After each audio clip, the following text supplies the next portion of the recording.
Hey guys, welcome or welcome back. We're doing your new moon horoscope for the new moon in Aquarius, which is happening on Friday, February 9th, 2024 at 5:59 p.m. Eastern Time at 20 degrees and 41 minutes of Aquarius.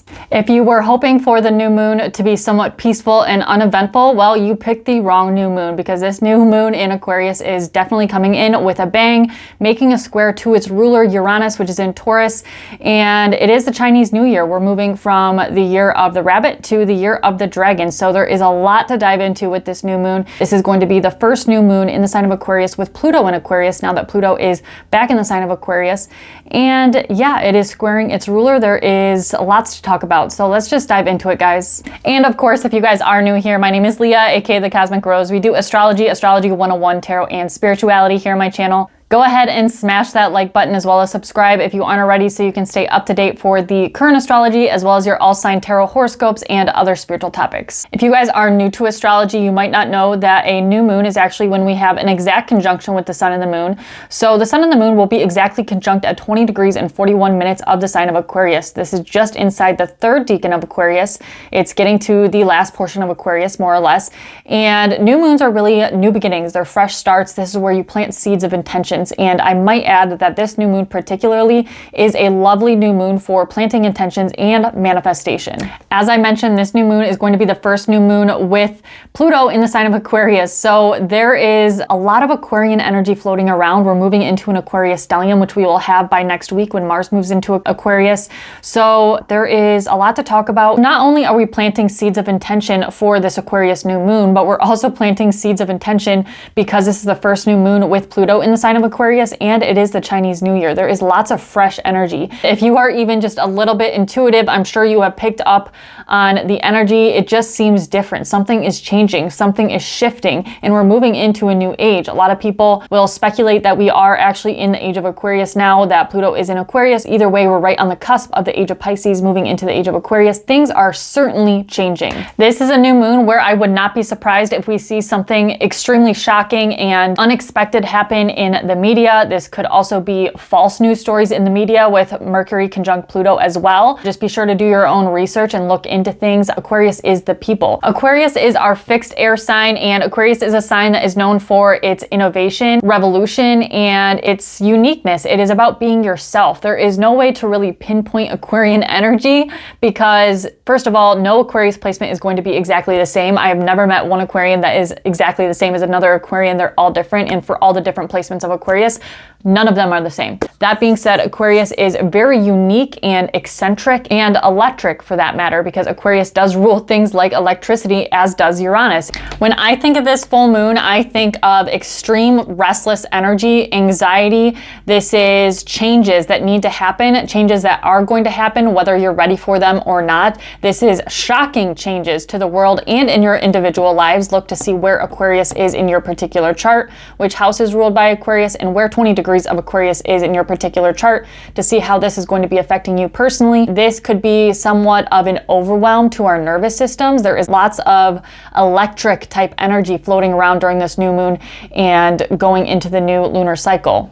This is definitely bringing in that Pluto in Aquarius energy even more so and solidifying it for us even more. Also, it is Aquarius season, so this is just Aquarius city, guys. As I said, we are going into an Aquarius stellium when Mars moves into Aquarius in a few days. This is just future thinking and forward thinking. There's lots of new ideas. This could be intuitive downloads coming to us like that, and instant manifestations. Like I said, this is a beautiful new moon to be practicing some form of manifestation. Your manifestations could come extremely quickly with this energy. This new moon will be affecting the fixed signs just a little bit more because Aquarius is our fixed air sign. So if you have any placements in Taurus, Leo, Scorpio, or Aquarius from about 17 to 24 degrees, I would say you're going to be definitely feeling this new moon energy and that shockwave type energy from Uranus even more so. Also, if you have heavy air sign placements in about 17 to 24 degrees, you will as well feel this, Gemini, Libra, or Aquarius. Diving into the aspects for this new moon, first and foremost,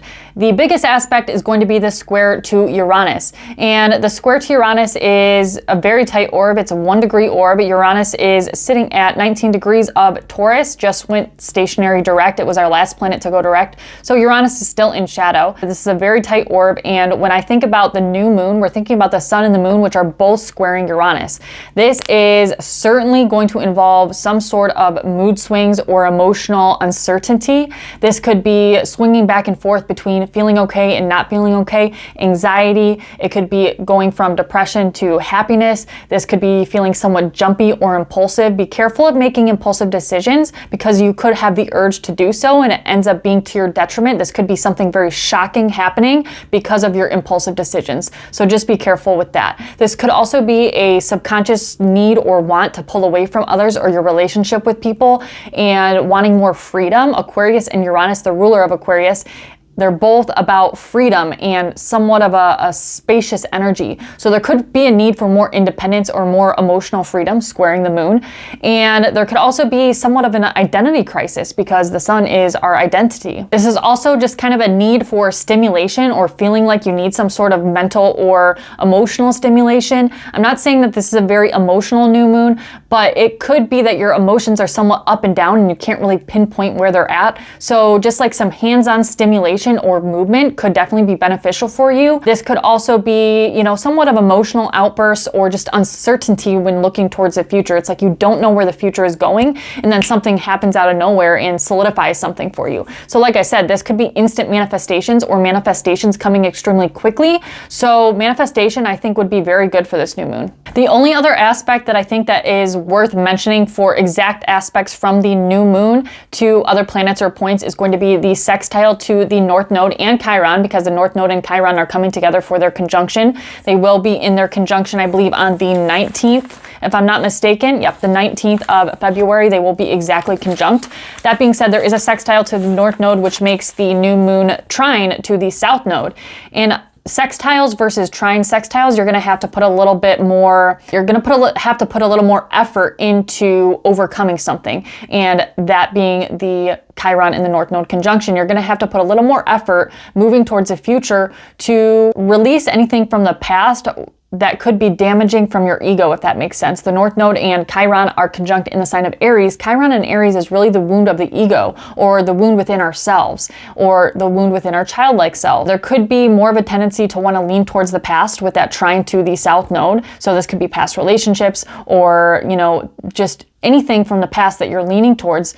I would veer away from and really thinking about heading towards the future, even if it seems somewhat painful or it's bringing up some sort of inner wound or wound of the ego or childlike wounds. Moving towards that North Node is where you want to be going, even if it is painful. Now, other aspects I want to mention that are happening. So the ruler of the new moon, of course, is Uranus, and Uranus is going to be in trine to Venus in Capricorn at 21 degrees. So this is a 2-degree orb.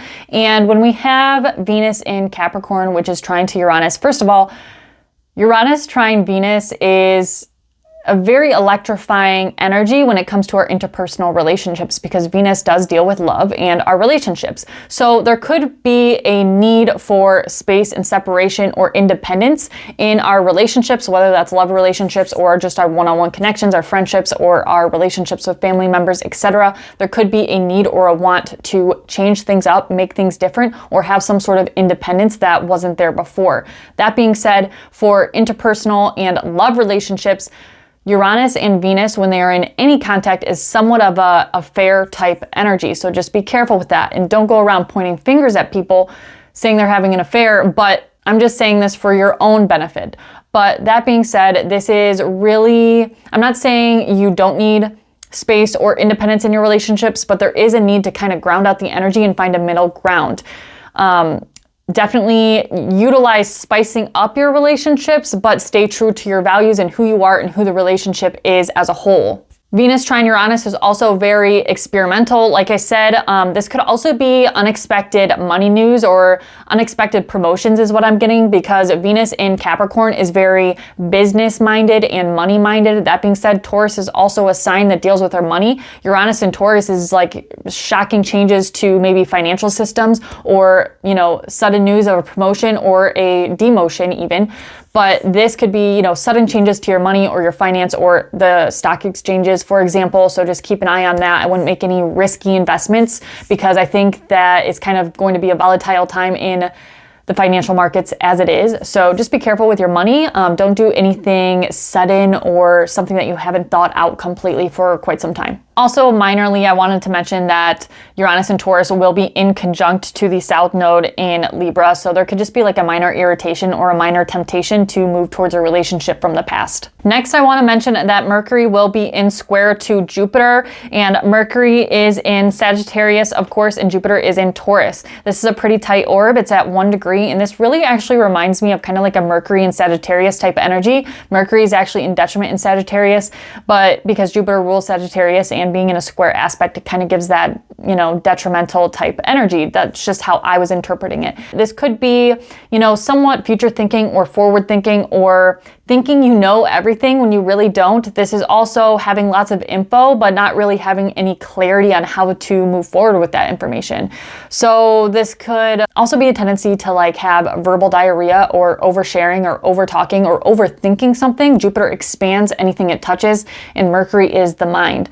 This could also be somewhat of an arrogance and maybe like an overstimulation in our communication. Be careful with that when you have squares to Jupiter. I always like to say any contact to Jupiter is going to be somewhat good or okay because Jupiter is the great benefic. That being said, when you have a harsh aspect like a square, there could be an over arrogance or an over optimism, thinking towards the future a little bit too much, or there could be over expansion in some way. It's kind of like an energy of, you know, you really don't know everything that you think you do know. And last but not least, I want to mention that Mars is coming close to a conjunction with Pluto. Now, this is an extreme transit, guys. It's not exact. So this is going to be about a 3-degree orb. So it's getting to the point where we really are going to feel this. Mars is still in Capricorn, of course, won't move into Aquarius for a few more days. And Pluto is at 0 degrees of Aquarius. And when Mars and Pluto come together, they are both rulers of Scorpio. Mars is a traditional ruler of Scorpio, and Pluto is the modern ruler of Scorpio. And this is like extreme aggression. It is fighting for power or aggressive need or compulsiveness for power. This is also rage. It's sexual power, mind games.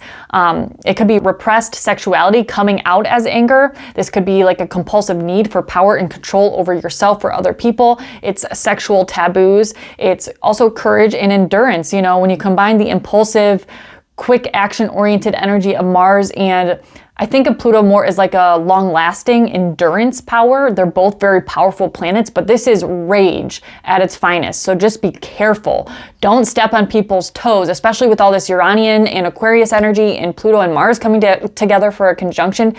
This is interesting. I would definitely recommend using things like dance or movement, working out, getting some of your energy or aggression out in some way to release that energy and get it out of your system, because it's going to be expressed in some way when Pluto and Mars are coming together. It just depends how it's going to come out for you, where this is happening in your chart. Look to see where 0 degrees of Aquarius is in your chart to see particularly how it's going to be affecting you personally.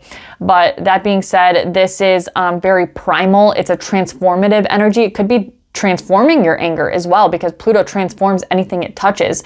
So there is definitely an energy that you could transmute the anger or rage within you into something else, which I think the emphasis should be on doing that. And that's why I think utilizing things like dance or working out or releasing your anger or aggression in some way, or your sexuality in some way to transmute the energy, is going to be the best way to go about this. Use your power wisely, use your strength and your anger wisely. You know, this is very violent, and it could be somewhat selfish and impulsive. It's lust and sexuality, like I said. So just use your power and your anger and everything. Use it very wisely and try to get any excess energy out of you. Like I said, guys, I think this is going to be a very exciting and innovative and revolutionary new moon, with the first new moon with Pluto in the sign of Aquarius. And yeah, I think it's going to be a beautiful one, and it's a great one to set intentions, plant seeds for the future, and manifest your wildest dreams, because it's likely to very much take hold during this new moon in Aquarius and as we're moving through this next lunation cycle. So I hope you all all have a beautiful new moon in Aquarius and happiest of Chinese New Year's. Happy Year of the Dragon. If you guys want to book personal readings with me, you can email me or message me on any platform, TikTok, Instagram, or Facebook even. But that being said, I will see you on the next one. I love you.